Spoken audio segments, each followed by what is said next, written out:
अस्सलाम वालेकुम जी। हम सब के साथ एक बहुत बड़ा मसला है, वो ये है कि जब हम सुबह सोकर उठ के वेट चेक करते हैं तो रातों रात हमारा 2 किलो तक 2.5 किलो तक वेट बढ़ जाता है।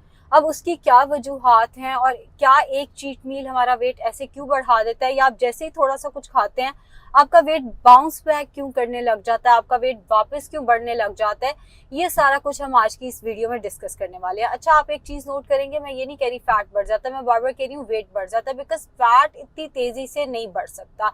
अगर आपने 1 किलो फैट बढ़ाना है बॉडी के अंदर तो आपको उसके लिए 7700 कैलोरीज का कहीं ना कहीं इस्तेमाल करना होता है।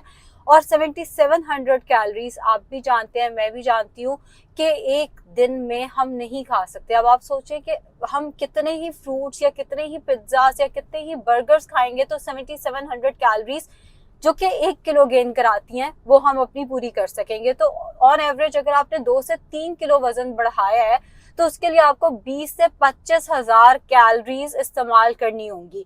चाहे हम एक वीक की बात करें, आपने एक वीक में लेट से 2-3 किलो बढ़ाया है तो इट मीन्स आपने एक वीक में 20 से 25 कैलोरीज 20 से 25 हजार कैलोरीज जो है वो ज्यादा इस्तेमाल की हैं।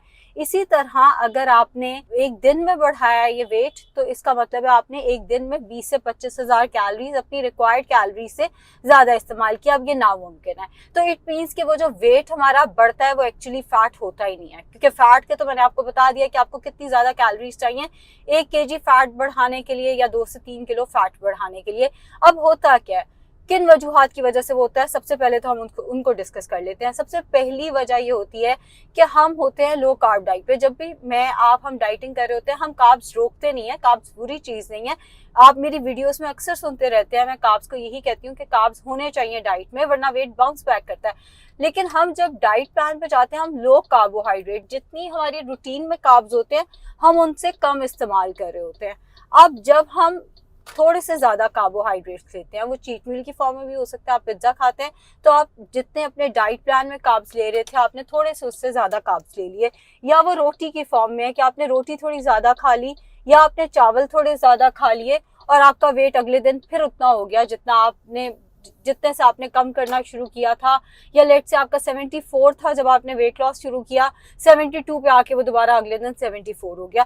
अब उसमें वेट नहीं बढ़ा, वो जो कार्बोहाइड्रेट्स होते हैं वो अपने साथ वाटर होल्ड करते हैं। कार्बोहाइड्रेट स्टोर होते हैं in the form of glycogen. Glycogen जो है वो अपने साथ वाटर होल्ड करता है। जब ग्लाइकोजन हमारे मसल्स में स्टोर होता है वो वाटर रिटेन करता है। इसी वजह से जब कीटो डाइट करते हैं या हम लो कार्ब डाइट करते हैं तो आपने अक्सर हमें कहते हुए सुना होगा वो जो शुरू में वेट रिड्यूस होता है वो वाटर वेट है, वो यही वाला वाटर वेट रिड्यूस होता है।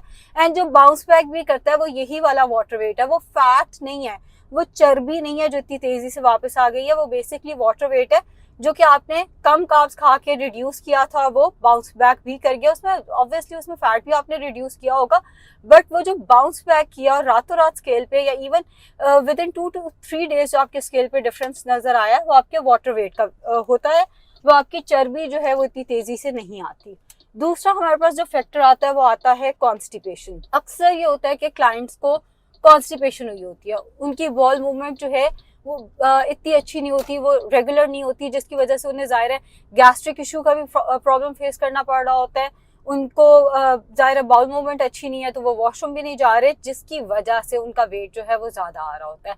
अब लेट से पेशेंट ने, हम 74 को एग्जांपल ले रहे हैं, अगर उन्होंने 74 से शुरू किया 72 पे आके उन्हें कॉन्स्टिपेशन हो गई किसी भी वजह से, किसी दवाई से या वैसे कॉन्स्टिपेशन हो गई, तो अब वो जो 2-3 किलो वजन ज्यादा आएगा वो उस कॉन्स्टिपेशन की वजह से जो आपकी डाइजेशन खराब हुई है उसका वेट होगा, वो गैस्ट्रिक इश्यूज की वजह से जो वेट बढ़ा होगा वो होगा, वो कभी भी फैट नहीं हो सकता।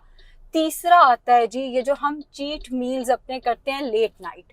जब हम लेट नाइट चीट मील करते हैं कभी भी ऐसा नहीं हो सकता कि उस लेट नाइट चीट मील से अनटिल और अनलेस उसमें कोई 20,000 कैलोरीज हैं या 25,000 कैलोरीज है तो ही आपका 2 किलो बढ़ेगा, वरना कभी भी लेट नाइट चीट मील से आपका 2 किलो या 1 किलो वजन नहीं बढ़ सकता। उसमें होता यह है कि आप जब सुबह सो के उठते हैं तो आपकी बॉडी स्टिल उस फूड को प्रोसेस कर रही होती है, वो स्टिल आपके डाइजेशन के प्रोसेस से गुजर रहा होता है, जिसकी वजह से आपका वेट ज्यादा नजर आ रहा होता है। आपका वेट उस पॉइंट पे भी आपका फैट ज्यादा नहीं होता, वो डाइजेशन में वो फूड अभी भी चल रहा है, जिसकी वजह से आपका वेट स्केल पे ज्यादा आ रहा है। अगला फैक्टर आता है इन्फ्लेमेशन का। अच्छा, मजे की बात है, पिछले दिनों ही मुझे एक पेशेंट विद्या बालन का कह रही थी और मैंने कहा वो वीडियो मेरी नजर से नहीं गुजरी, बट वो कल मेरी नजर से गुजर गई। और विद्या बालन ने पिछले दिनों अपने एक इंटरव्यू में कहा है कि मैंने बहुत कोशिश की वेट रिड्यूस करने की, और फिर मुझे पता चला ये वेट है ही नहीं, ये बेसिकली मुझे इन्फ्लेमेशन है, क्योंकि मुझे वो दो चीजें भूल गई हैं। उन्हें उन दो चीजों से इंटॉलरेंस थी, वो दो चीजें वो इस्तेमाल करती थी तो बॉडी इन्फ्लेम हो जाती थी, उसमें सोजिश आती थी, एंड उन्हें उसकी वजह से लगता था कि उनका जो वेट है वो बढ़ा हुआ है।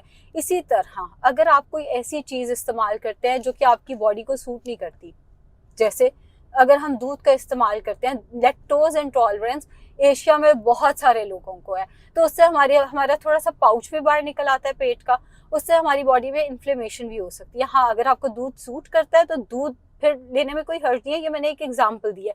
अगर आप कोई भी फूड ऐसी इस्तेमाल करते हैं जो कि आपको इन्फ्लेमेशन कॉज करती है, कुछ लोगों को भिंडी सूट नहीं करती, कुछ को बैंगन सूट नहीं करते, कोई भी ऐसा फूड जो आपको सूट नहीं करता, वो आपकी बॉडी में इन्फ्लेमेशन करेगा, वो वेट गेन कराएगा, वो फैट गेन नहीं करा सकता। बॉडी में थोड़ी सी सोजिश, वाटर रिटेंशन आ सकती है, ब्लोटिंग थोड़ी सी हो सकती है, पेट थोड़ा सा फूला हुआ बाहर नजर आ सकता है, कभी भी आपका उससे वेट गेन नहीं हो सकता।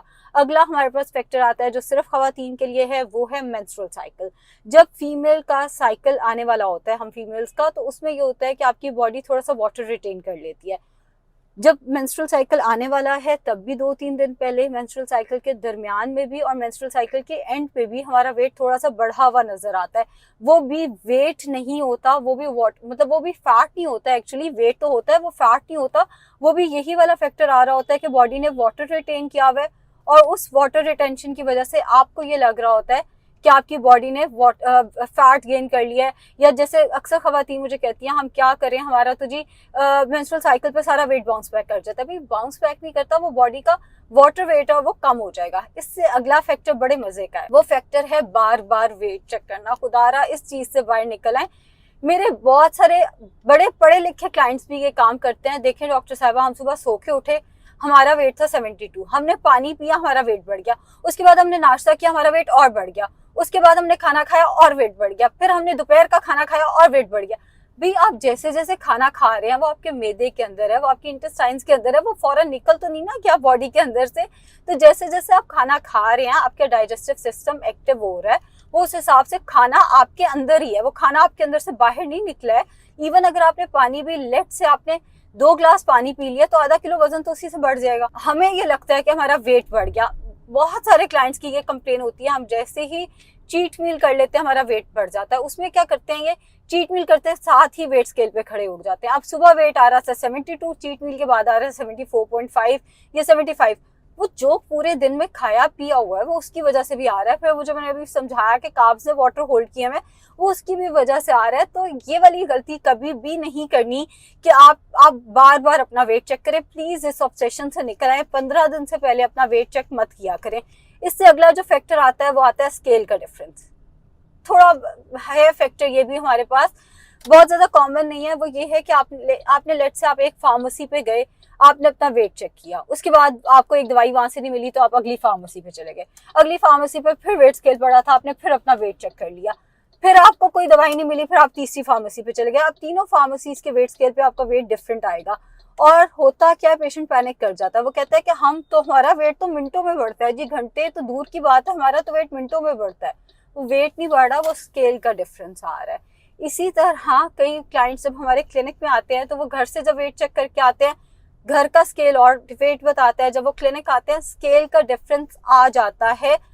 ये कोई परेशानी की बात नहीं, और इसमें आपका वेट नहीं बढ़ा, वो स्केल का डिफरेंस है जो आ गया। इस वीडियो से हमने सीखा ये है कि रातों रात आप फैट गेन नहीं कर सकते। जितना फैट को उतारना मुश्किल है, इसको वापस लेकर आना भी उतना मुश्किल है। और जितना आपको वेट रिड्यूस करते हुए एफर्ट करनी होती है, उतना ही वेट गेन करने में भी एफर्ट चाहिए होती है। रातों रात ना तो वेट आप कम कर सकते हैं, ना ही रातों रात आप वेट गेन कर सकते हैं। बस ये जो छोटी छोटी गलतियां ना, ये जो ऑब्सेशन है, जब दिल किया वेट मशीन पे खड़े हो गए, जब दिल किया वेट चेक करने लग गए, जहां वेट मशीन नजर आई उस पर खड़े हो गए। एक वेट मशीन होनी चाहिए, एक स्केल होना चाहिए जिस पे आप अपना वेट चेक करें, ताकि स्केल का डिफरेंस ना आए। एक टाइम पे वेट चेक किया करें, ये नहीं कभी रात को वेट चेक कर लिया, कभी सुबह उठ के वेट चेक कर लिया।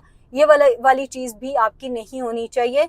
एंड चीट मील के बाद वेट चेक नहीं करते होते। चीट मील के बाद वेट इसलिए नहीं चेक करना क्योंकि जब आपने चीट मील किया अगले दिन बॉडी ने कार्ब्स की वजह से वाटर होल्ड किया हुआ, आपका वेट ज्यादा आ रहा है, क्लाइंट पैनिक होकर पूरी डाइट ही छोड़ देते हैं कि अगर इतनी तेजी से बढ़ना है तो जाओ, हमने करना ही नहीं।